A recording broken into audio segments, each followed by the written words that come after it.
to Build with Rob. I am Rob Dyrdek, founder and CEO of the Dyrdek Machine, a one-of-a-kind venture creation studio where we systematically fuse art, science, and magic to manufacture amazing companies. This is a show where we profile all aspects of our process we call the machine method. And this week, we are deep in the discovery phase. As part of the discovery phase, we take on pitches from people throughout the world through our website, always searching for different opportunities in many different ways. But for the most part, it takes a lot for us to find something that we really like. And sometimes these entrepreneurs and aspiring do-or-diers really have cool ideas that I want to connect with them and give them advice and help them and give them the knowledge that I have to help them shape their ideas and potentially evolve them into more investable businesses. And in this episode, we got a handful of great entrepreneurs and with some great questions that really, if I can be, like a rich uncle, I'm like your mentor. How can I use my experience to help you? And one thing that I've been thinking about a lot lately is how people approach getting investment capital, and I like to say money loves clarity. And what do I mean by that? I mean that when someone is investing in you, they are investing in you with the hope of creating a return on their investment. They are looking to make money from investing in you. And the clearer that path to a return on that capital is for them, the more likely they are to invest. And for some reason, so many different people think that, I'm going to lead with my passion and my story and sort of how much I think this is going to change the world. And a lot of times that passion just ends up confusing an investor because the whole time they're listening to the pitch, they're trying to determine a lot of different things. They're trying to understand the idea. They're trying to sort of validate it in their mind as you share it with them. When you're sharing market size and the consumer size and all these different things that lead to the potential size of the business, they are looking to understand it. And when you present your financial side of the business, it should make a lot of sense to an investor. And, a lot of times people think their passion will lead the way and that people will just want to invest in them. That's more people like how I used to be, where it's all brand over everything and idea over everything. Trust me, I'm the one to bring this alive. It's going to be so big, right? Speaking in all these vague terms, when the reality of it is investors want to find that simplicity on the far side of complexity. They want to understand that you understand, if they give you a certain amount of money, that you're going to take that money and be able to create a product or a service that produces a clear amount of money that nets a margin that against your operational costs potentially one day can lead to a profitable business that either can share a dividend or can be acquired. And I think a lot of times people confuse their message and then try to talk fast about the numbers or how the numbers are related to the vision, and they lose investors. And to me, I just think everybody should really consider like the financial story and the plausibility of that financial story as the most important aspect of your pitch, and because your numbers can really be a red flag to investors. The way you speak about your numbers can be a red flag to investors. When you come in and you're like, I've got this incredible product, I've been a fitness trainer for the last 20 years and I saw this opportunity to create this pre-workout that has this all natural bean that I found and Guadalajara that they use in their coffees for when they're fishing, and it gives you this extra energy and gives you more strength for a stronger workout without a crash. You have some amazing innovative product, and here's where you found it, and here's why you need it for your motivation and your clients, and you saw this opportunity. It fits perfectly between a 5-hour energy and pre-workout, and not as hard to drink as a coffee and not as sugary as an energy drink. You got it all lined up. And then you tell them it's going to do 85 million in the first year and 225 in the second year. And they're out. They're out. They literally, in one statement, they felt your passion all the way. And in one statement, they know this guy has no idea how to build a business, because anyone that's built a business or understands the complexities of bringing a product to market knows that you cannot do $85 million in the first year. And I think it's that sort of aspect of almost what I think from product and brand people especially is when you are so confident in your idea and you think you're going to hire somebody to understand the numbers.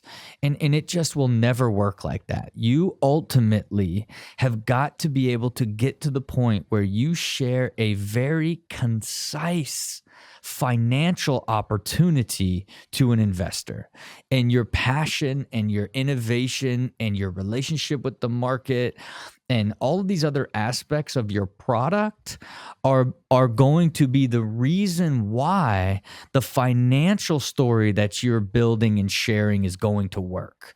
And I just think for even you as an entrepreneur, making sure that you enter the process of knowing that I have got to learn all aspects of how this business functions together and how that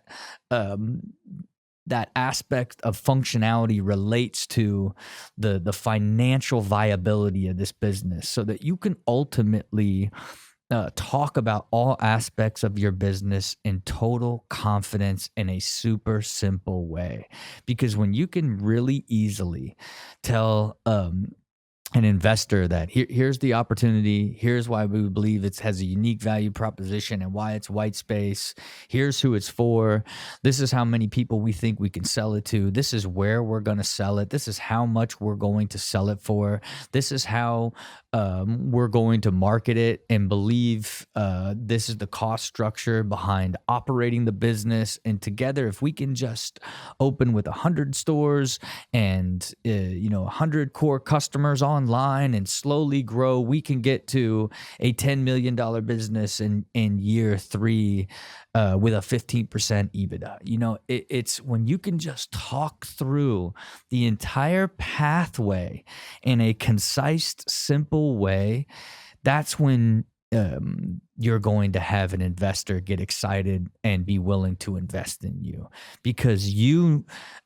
have so much clarity in your opportunity and the pathway for that opportunity to be a success, that you will actually be able to convince that investor that you really fully understand the opportunity. And if they give you money, you're going to turn their money into more money. That is what investors want. Why I say it forever, the easiest way to get someone to invest in you is when they fully understand and believe in the idea in a concise pitch. Money loves clarity. Okay, look, let's jump right into it. Going to learn a lot of great stuff today. Some great entrepreneurs that have some really unique ideas and some great questions. And I love doing this. I love talking to different people about their ideas. I love helping them. I love just experiencing people's energy and their dreams. So without further ado, let's jump right into it. Hey Dyrdek machine, my name is THADDEUS LORENZ, and I'm the creator and founder of Tourney, which is a mobile application that allows extreme sports athletes, companies, and brands to be able to host their own virtual contests. A little bit about me: I'm currently working at Deloitte as an IT business operations analyst, particularly within the cloud technology field. I'm also an iOS or Apple app developer, and recently graduated from Penn State with a degree in IT and a business minor. For the past 6 years, I've conceptualized, designed, and launched 4 different extreme sports startups, all within the video contest realm. It all boils down to why I'm a do-or-dier. Rob, I've been a huge fan of you ever since your skating days and through ridiculousness. I really do admire you as an entrepreneur and as someone that I would love to be able to work with. I saw your recent video on impact theory and it really resonated with me. Being able to outline a goal and then figure out the different milestones that you need to reach to achieve that goal. I mean, literally every night before I go to bed, I put in my journal, what are the 3 milestones that I need to achieve tomorrow so that I can be one step closer to my 100-day goal. What I do is I analyze, okay, I need to reach out to X amount of customers. I need to improve this part of the app. I need to be able to work with different developers to expand on a certain feature within the app. I need to work with Jack to figure out what's the next design or feature that's going to increase retention or user acquisition. And what I can do is every 10 days, I come back and I say, okay, have these goals been achieved? What is working? What's not working? It's always with tinkering with your day and how you can become more efficient that you can really take that bigger step towards achieving your goal. To really nail in why I'm a do-or-dier, I moved to Santa Monica 6 months ago from the East Coast because I really did believe in this product enough that I needed to be in the same energy in spaces where people were creating services and creating startups. I needed to be around it. So I moved out here in full confidence knowing that I could take this app and I can scale this thing. So Rob and whoever else is watching this on the Dyrdek machine team, I really appreciate your time and I really hope that you guys will be interested in working together so that we can really launch this app and show the world what we're made of. So thank you for your time. I appreciate it. Hopefully I'll talk to you soon. Thaddeus LORENZ, welcome to Build with Rob, man. How you doing? Hey Rob, I'm doing well. Thank you for having me. Appreciate the opportunity. I appreciate the pitch and super interesting. I'd love to hear sort of your 60-second sort of overview of what the concept is and kind of what you sent into us for everybody listening to kind of understand.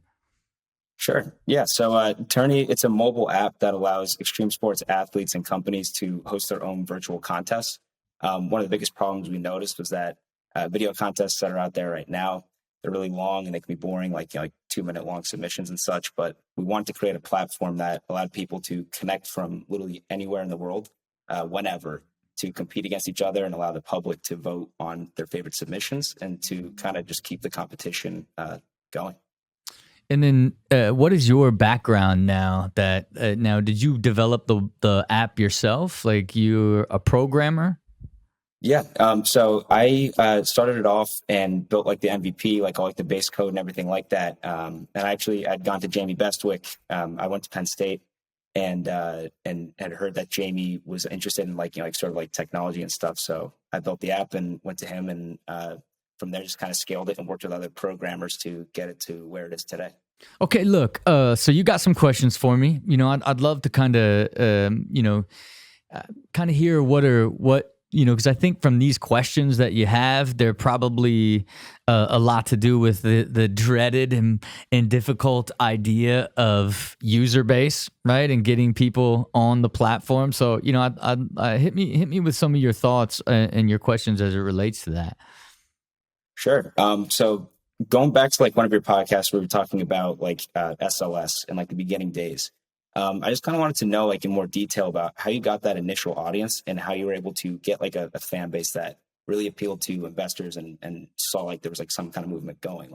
We need to make this into a product and launch it. Well, let me skip that a little bit, right? Because we were able to build and launch Street League overnight because we signed all the best skateboarders in the world to exclusive contracts. We had an innovative scoring system. We put concrete urban plazas in arenas, and we didn't even have to raise money because we had DC and Monster and Microsoft and Chevy, all these companies come in and underwrite the entire business through sponsorship, right?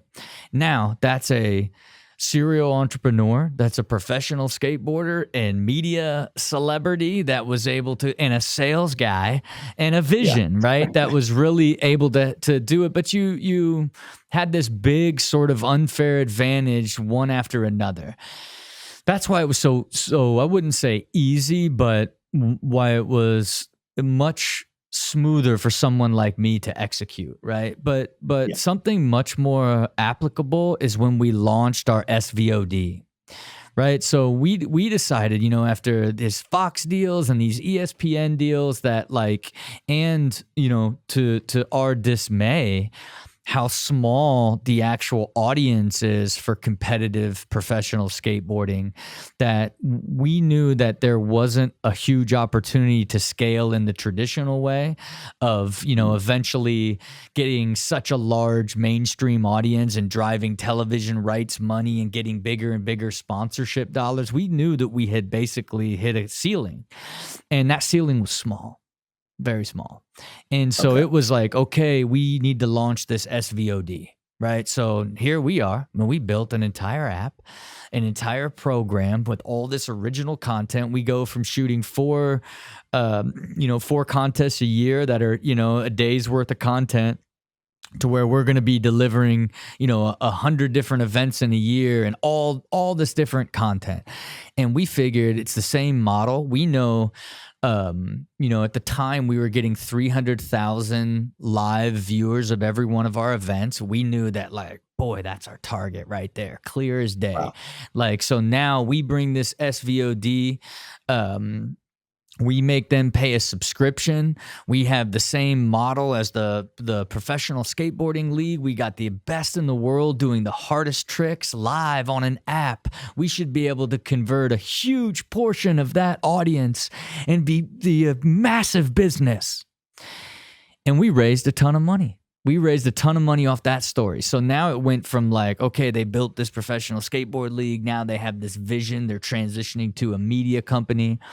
And we never converted more than 10 or 12,000 people at once to be subscribers of that 300,000, and just couldn't. We just the skateboarder and the skateboarding community just was not about it. You know what I mean? They really just did not want to spend the money to watch skate content when it's primarily for free on Instagram and video parts as it was. So, I only say, especially when it comes to trying to put users on a platform, right? And the business model is, because your business model is kind of, you only have a business model if you have millions of people on the platform. Right. And so for us as even when we had our transition to a freemium model, we still at max had 30, 40,000 people downloading the app, you know what I mean? And to me, it's it's just that really, really difficult part. I think even when, I launched UltraCast in 2017, and that was a live VR platform in an app, right?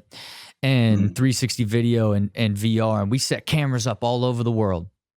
And you could go into the app and literally we called it Exploretainment, where you could jump from live camera to live camera and be in it full 360 all over the world. It's incredible. Wow. But that's so cool. Could not get any users, right? Because I think at the end of the day, in order to put users on a platform, your platform has to be viral. You know what I mean? It's less about you, and it's more about you just have to get a couple people on it, and then their friends join it, then they join it, and that's what creates it. And to me, that only happens when the idea is big, social medias and the different sort of social media ones that just kind of take on a life of their own when their friends are on it and now they're interacting and being a part of it. And I just, so to me, that's just something that I think, you got to think about when you think about how hard it is to put those bodies on, right? And because how do you think about when you're considering going to put trying to find skaters and different people to be on it? How are you approaching your customer acquisition or user acquisition? So we were actually working with a brand in the BMX industry. They were a bike manufacturer, and we pitched it to them as being able to have their riders connect with each other, their pro riders from all around the world, because they have riders in Australia, East Coast, West Coast, in the US. And so we went from there, where we were going after established brands that had a following, so that they could use this app to virtualize what they do for in-person contests, and to appeal to their audience and fans. And then ultimately, it's still in concept. It's you do one trick. It's 10 seconds long, and then each person does one trick, and they kind of are in a single line that everybody's voting on what trick they think is the best. Yes, there's like a how to join criteria, and then the contest itself is actually open for like only 24 hours, because we wanted people to feel like that when they're recording in the app that they're live and in front of a bunch of people.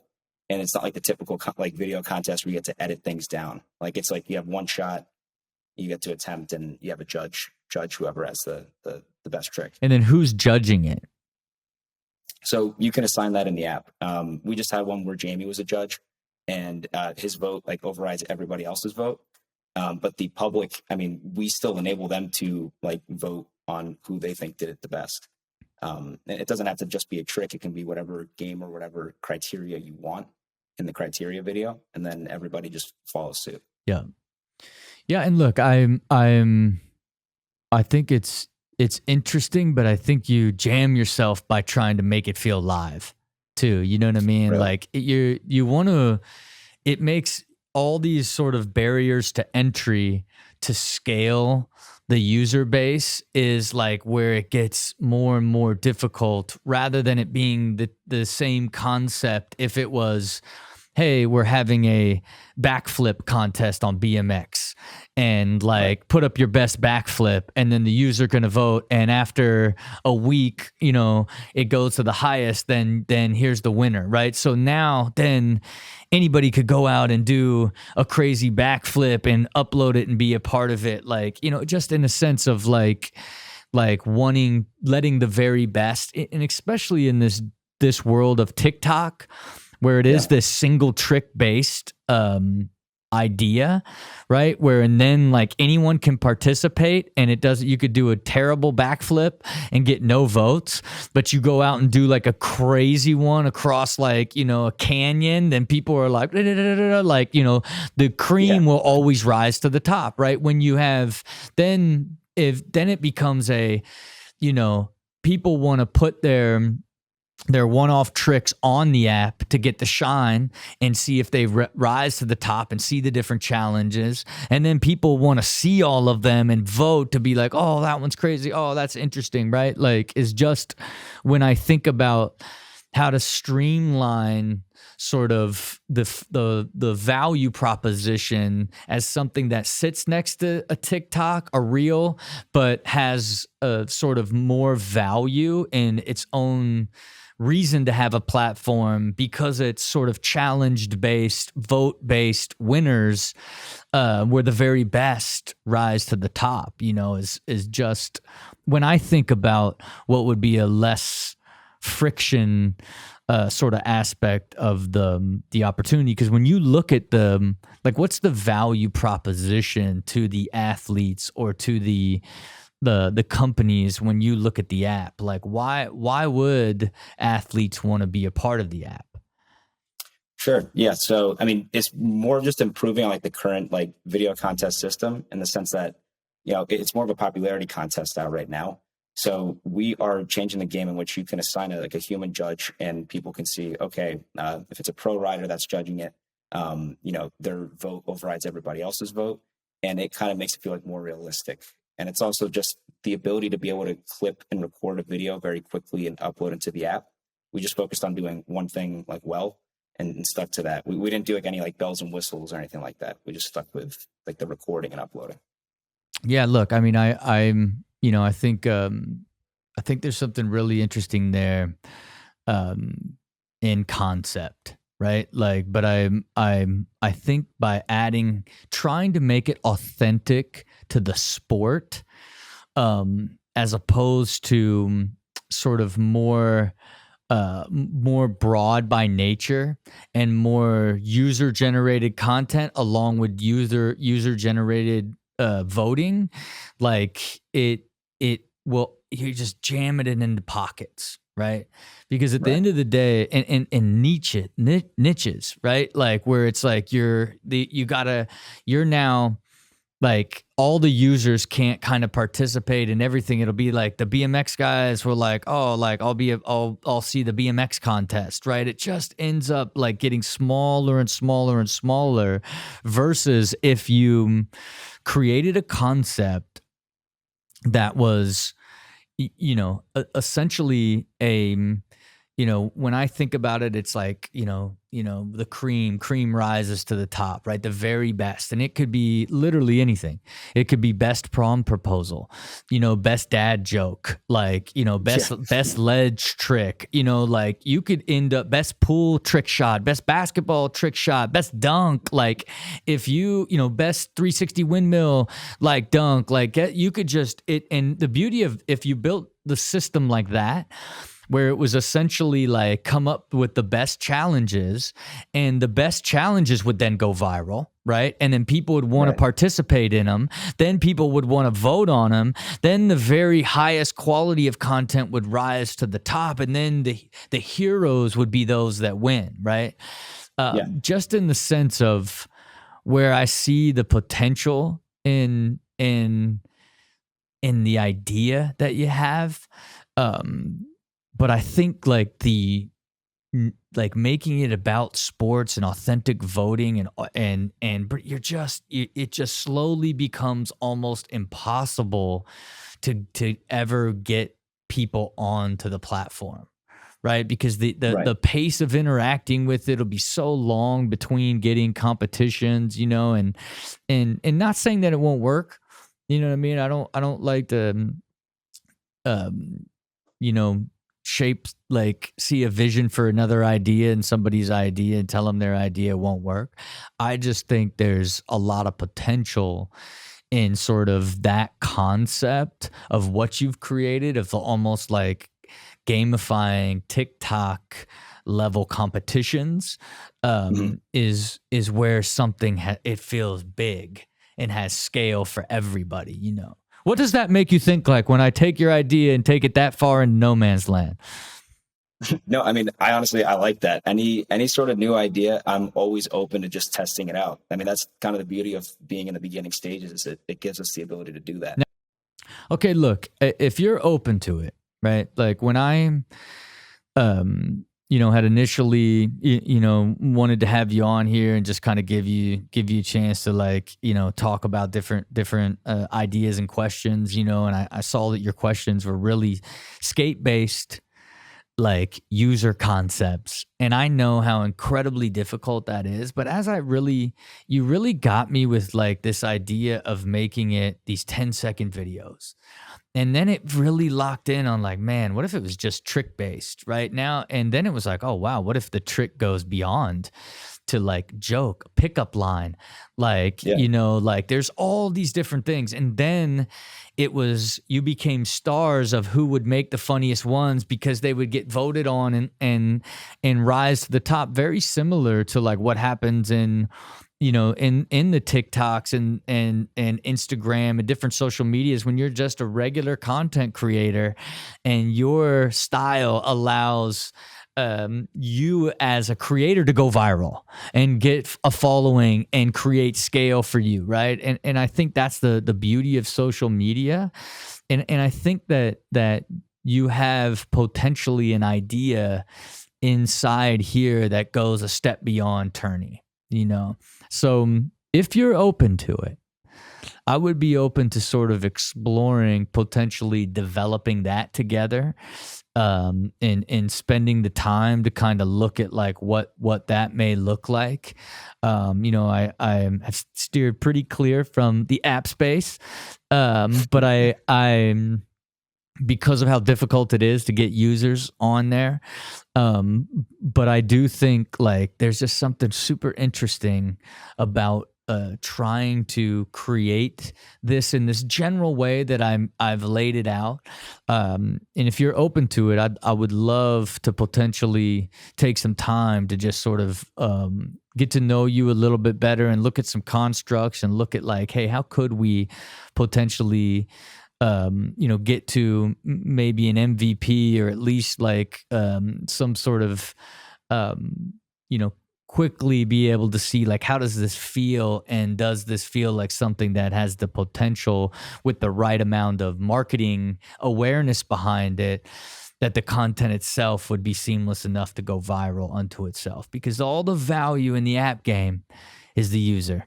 You know what I mean? Yeah. And it's like, you know, the same way you could point at Snapchat's revenue model and anybody else. And when you just have so many people that are on it, you can figure out how to monetize it, right? I think that's the difficult part of it, is ultimately how do you get people on it? And the best ones, they just eventually reach sort of a terminal velocity where then everybody has to be on it, because everyone they know is on it and everybody talks about it. And that's what allows you to organically grow a user base, which I think there's potential in something like this, if you're open to exploring it together in more of a general sort of aspect. Definitely. Like, I'm 100% ready to work with you and you know, explore that like kind of like more like general aspect of just kind of gamifying social media. We want nothing more. So okay, good. So look, this is probably not what you expected after the shutdown. But you know, I can't promise you anything, but I just think it's super interesting. You know, you know, for us, it's this process. You know, I would look at you as you know, since you've never really ran a business or have the experience, right? Like, it would really be all about like, you know, kind of getting that MVP of technology, and then really finding the operators and people that have built businesses similar to be the sort of the back end and the vision of how to ultimately turn this into a viable business, right? I think without having that experience, it would be a difficult road. You know, I have started companies with people fresh out of college and people that quit college, and it's extraordinarily difficult, right? In the sense of your depth of field is so narrow, and you really learn how much you don't know about business after like the third or fourth year in business, right? You're like, wow, like this is business. Like, when your mind, it's like, all I gotta do is make an app and people will get it, and then it's gonna be so big, right? But it's like, oh wow, here's these 40 things I actually had to do to even just be able to talk to the customer the right way, you know, the potential user the right way. So that's sort of the process that we kind of go through in our phases, especially in this sort of discovery phase. But look, it's something I'd like to take a shot at with you outside of just letting the journey stop here on Build with Rob. So if you're down for that, we'll connect afterwards and we'll see if we can't evolve the idea together a little bit further. Definitely. Well, thank you so much for the opportunity, and I'm really looking forward to building whatever it's going to be called next. Okay. So. Okay. I'll be in touch with you. Great. Appreciate your time today. All right. Rob and the rest of the team, this is Joey Atlas.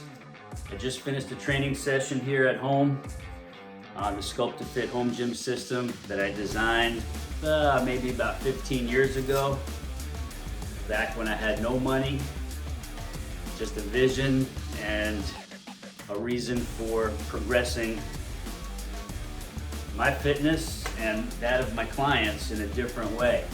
So I'm just halfway through listening to the podcast episode with Buscemi. I've got the page pulled up here on Dyrdek machine for submitting my submission. Got the video outline, so I'm gonna, what I call rough draft this, and if it works, I'm gonna send it. If not, I'll do it again. But if you're seeing this, that means I thought it worked. All right, that's all I've got for you. I gotta get a drink, I'm losing my voice. But if you're getting this, you got my contact info going in with the submission. I'm not camera shy, I've got a lot to say, I've got more. Again, unscripted, unedited, unrehearsed, uncut. This is what I got for you. Reach out if you want more. Peace. Joey Atlas, welcome to Build with Rob. How you doing? Awesome, Rob. Thanks for having me. Man, you're looking fit. You're looking strong. I try every day, a little bit here, a little bit there. Hey, I'm just, I'm thankful that you didn't come in fully shirtless, but you came in with a tank. You know what I mean? Like, are you the type of guy that will wear a tank top in the middle of winter? No, I got to wear 2 hoodies in the winter. Okay. Look, for everybody listening, can you just like rip through sort of a 60-second overview of sort of your business and the concept that you created, just to kind of give everybody context? Yeah, so I'm an exercise physiologist by education, private fitness and health coach. I've been in this industry since I was a little kid. Did all the common stuff, the hardcore stuff, the heavyweight stuff, the HIIT programs, you name it. I did it over the years, used some of the stuff on clients. And then, coming into middle age, you can see I'm no spring chicken. All right. I got some grays here in the goatee. Had to change up how we do all this stuff so that we get results without all the injuries, the agony, and the endless hours in the gym. And by doing that, I had to develop my own methods, and that required my own piece of equipment. So you can see over my shoulder, there's the complete home gym system there in the background.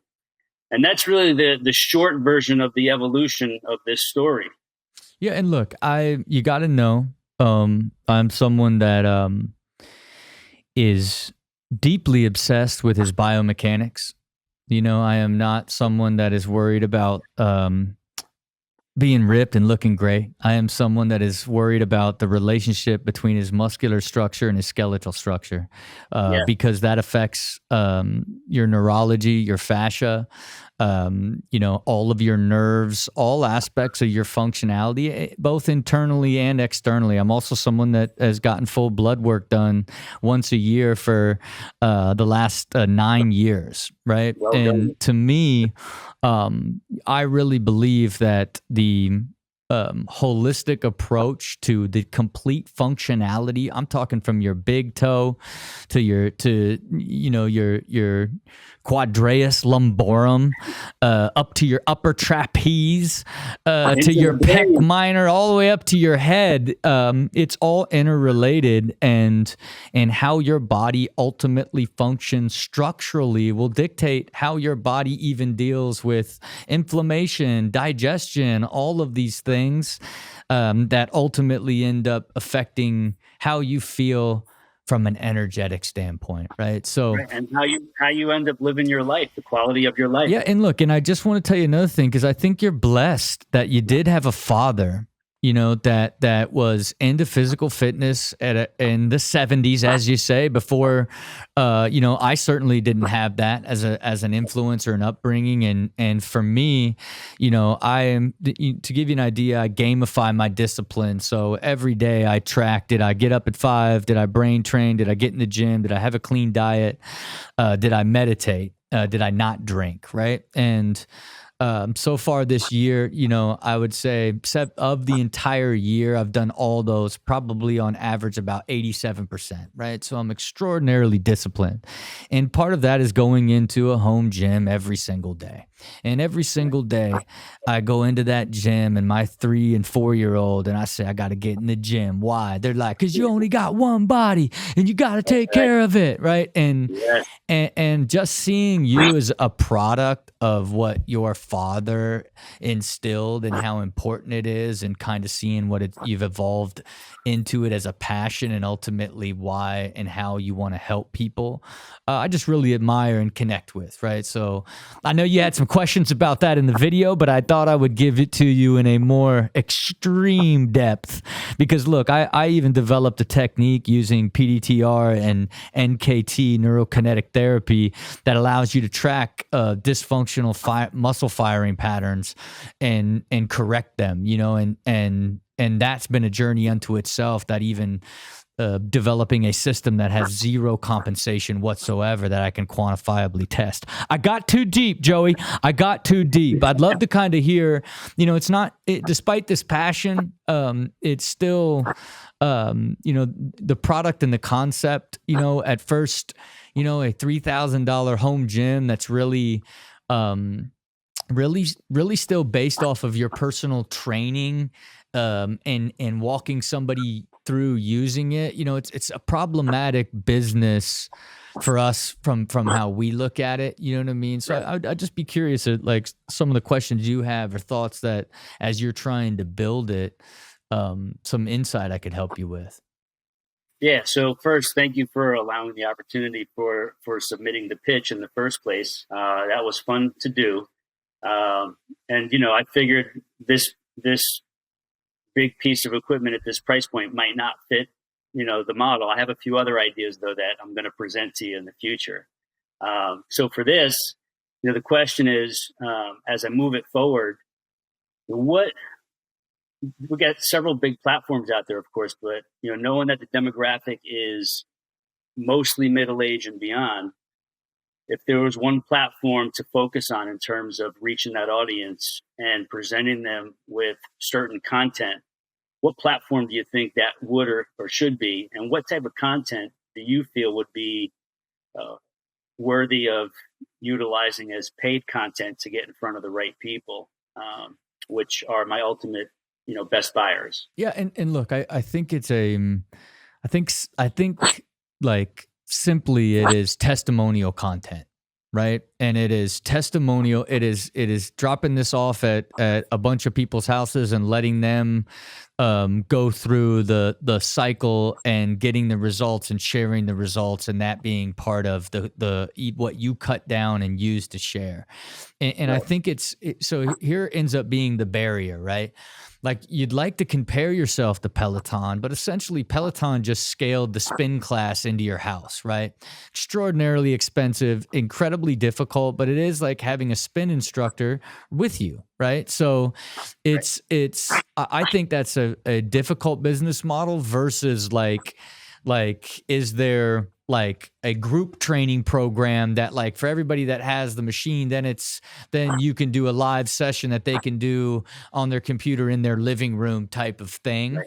But scaling you is going to be the difficulty, trying to combine the technology side versus just being a hardware play. Right? Like to me, like, especially if you branded your gym into here's the value proposition, you get, holistic functionality and the relationship between your fascia and bones and muscles and the way the technique and your mobility, all these things actually keep you pain free and give you a longer, healthier, happier life. Like, and here's my home gym system that for 30 minutes a day, if you do these 10 exercises, here's all the benefits you're going to get. I think there's a world where you can create the storytelling and the value proposition of what you created in a much more streamlined way that then you go create content of letting people do that 30 minutes a day with these core 15 exercises, 10 exercises,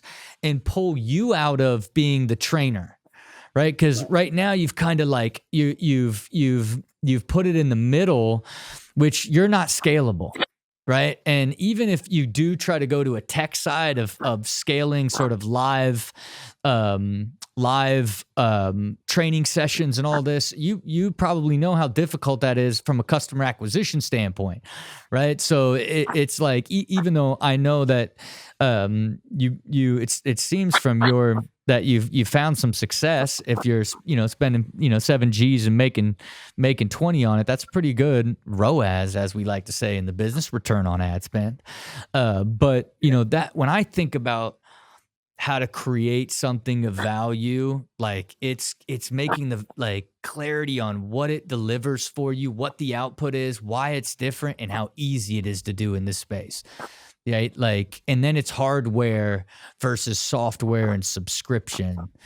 But 3,000 is expensive, Yeah.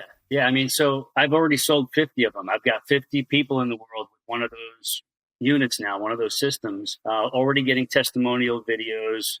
I'm going to script out a few more so they know what to say and what to present. And I am going to start using their stories as the content to promote to the other people like them that are still looking for something like this. Yeah.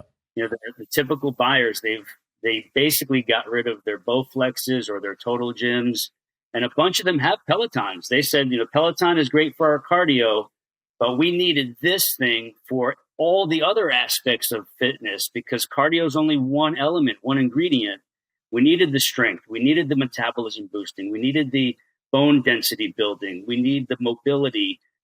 We need the toning and the fat burning. So Now they have the whole package. So I'm working on gathering enough of those stories so that I have a little library of content to start promoting and building up out there to get in front of the right audience. But even like bone density and these other, like, it's, forget Peloton's not your competition. Ages, right? And it's like, how do you how do you have like a handful of these things that you just mentioned packaged into like, this is the brand, right? Because even the concept of Sculpt Fit, it still feels like I'm trying to get ripped. You know what I mean? Versus like this is actually, you know,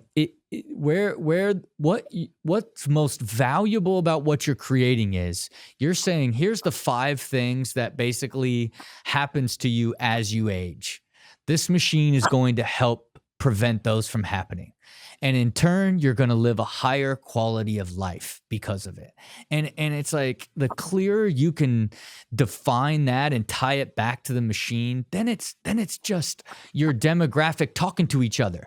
Oh, right. it builds bone density and muscle mass and those things, and bone density makes your muscles weaker. You know, I'm not speaking facts to any of this stuff. I don't know what it is exactly, but it's tying that simple message to where like they tell their friends, oh, you got to get this. Right. And look what it's doing for me. I just feel much better. It's that sort of messaging, because I think you can have a business in the hardware side. And you know, not saying that the price point, what does it cost you to make one? Right now it's about $1,600. Yeah, so it's pretty expensive. And I think even at scale, you know, you could drive that down a little bit, but it's still difficult. And perhaps there's the way that you build it is sort of the core unit, then like different additional exercises, the bands, all different sort of things can be sort of add-ons, mats, different things that you can scale. So when you sell, you know, one unit to somebody, like you now have this sort of other things that connect with it that can create more lifetime value in that particular consumer. But you know, that's just how I think that I would approach it if I was you, to more clearly defined, like beyond your unique like design and sort of what it does, but what are those key 5 things that nobody else thinks about, right? Yeah, and here's what it does, because if you don't do it, this is what happens, and then the output is extraordinary life, more healthier and happier type of thing, you know. Right. I do wish you the best of luck, man. I appreciate even connecting with you. I loved your video.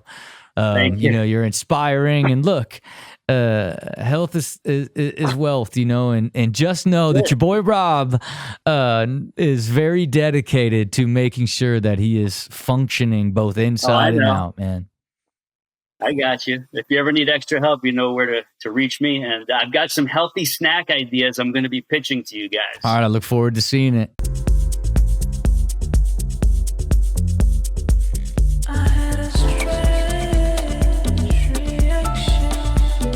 There's a difference between motivating and inspiring. I'm here to inspire. I bring to you the Odyssey Collection, Life Connoisseur.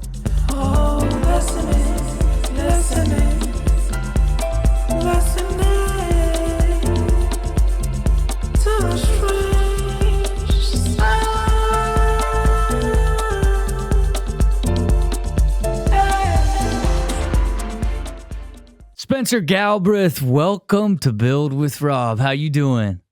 I'm good, my brother. How you doing? Really good. You know, before we kick off here, could you, I'd love to hear sort of a 60-second pitch about what your concept is that is Life Connoisseur, you know?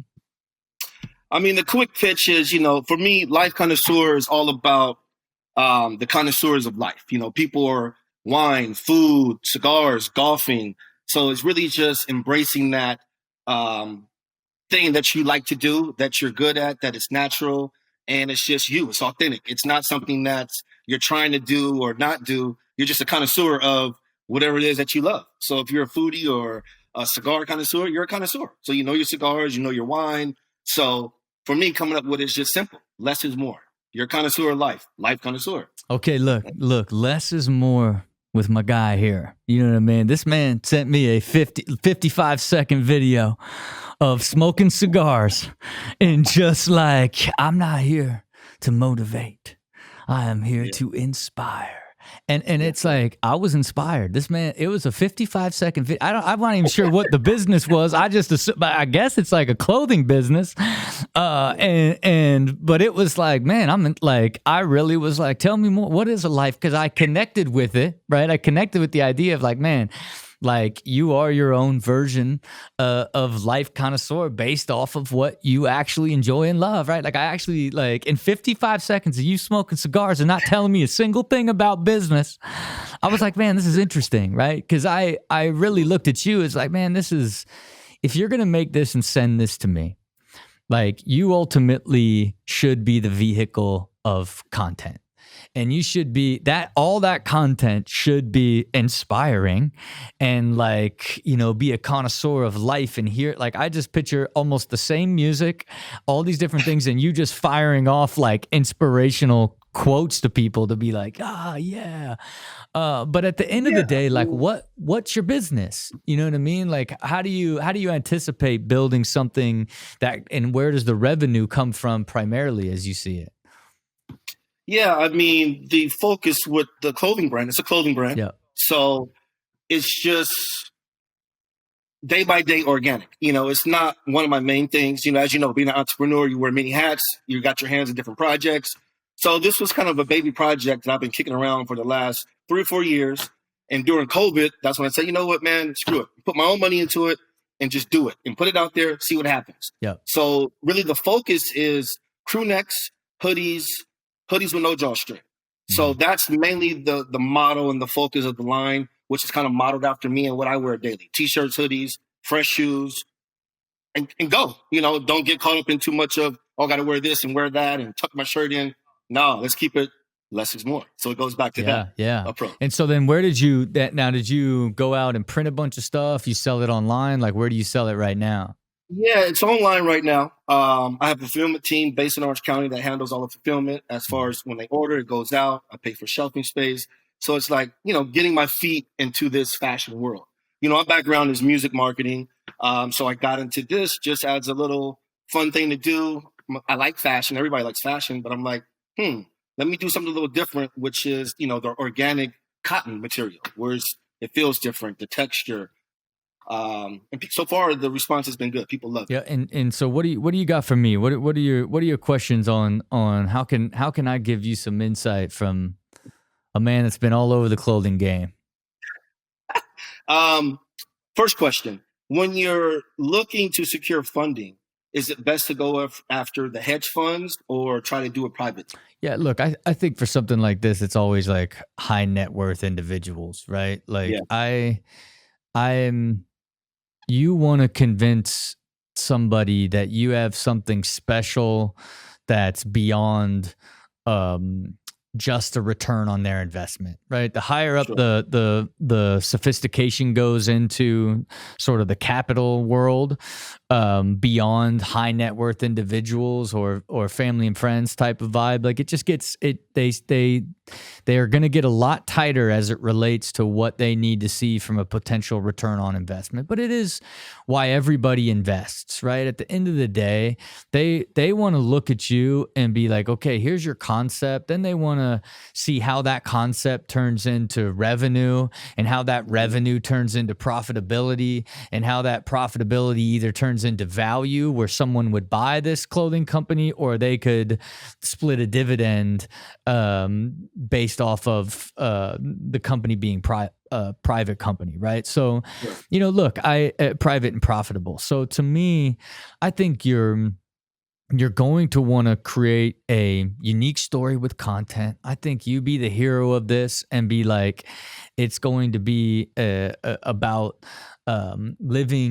enjoying your life, right? And become sort of a connoisseur of your life. And I'm going to create all this content to inspire people and drive them, and then build, apparel that connects with people living their own way, selling you as the lead and sort of the face of pushing it and how you're going to build it all.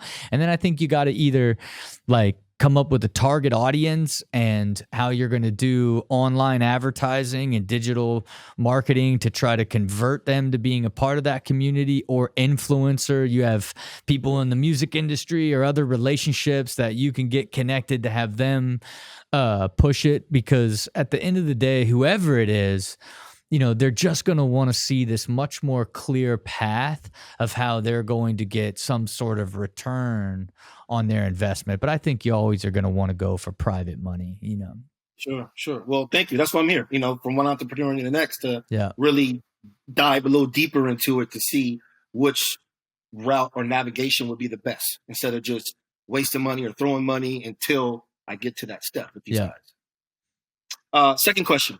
When growing a business, how do you know when to scale, or some of the key driving factors in scaling?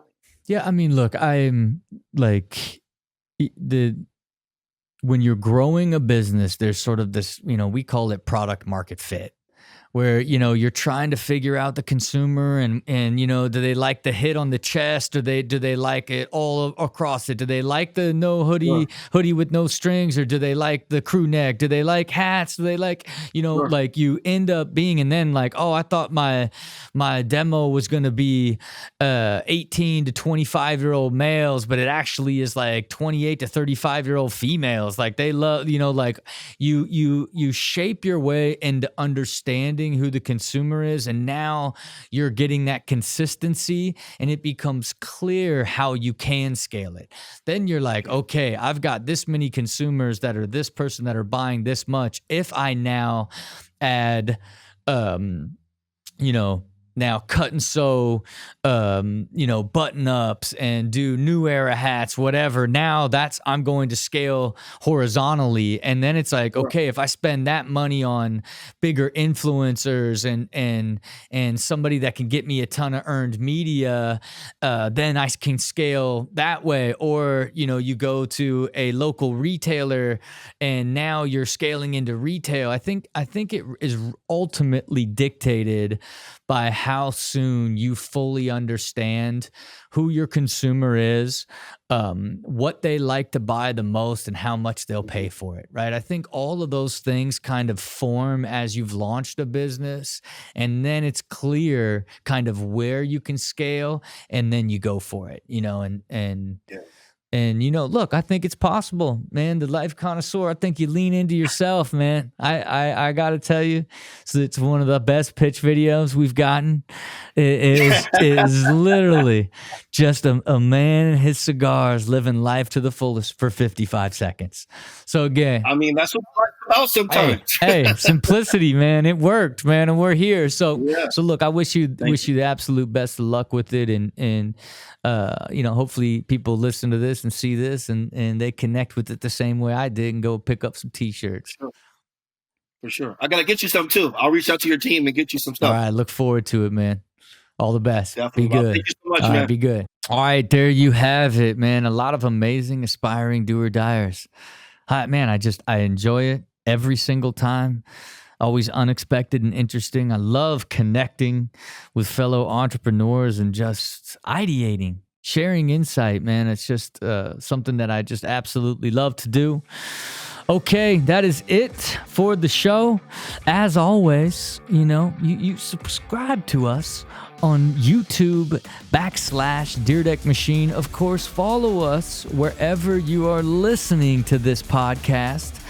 And of course, join us and become a machinist. Be a part of this process, the machine method. Have a chance to win product, influence the decisions that we make when we are creating companies. That's what machinists do. Of course, you can go to dyrdekmachine.com and sign up to do that and pitch us. If you believe you got a great idea, you can also pitch us on the website. But as always, it's on you to have that vision. It's on you to give it all you got. It's on you to be the person to bring it alive. See it, believe it, do it. Until next time.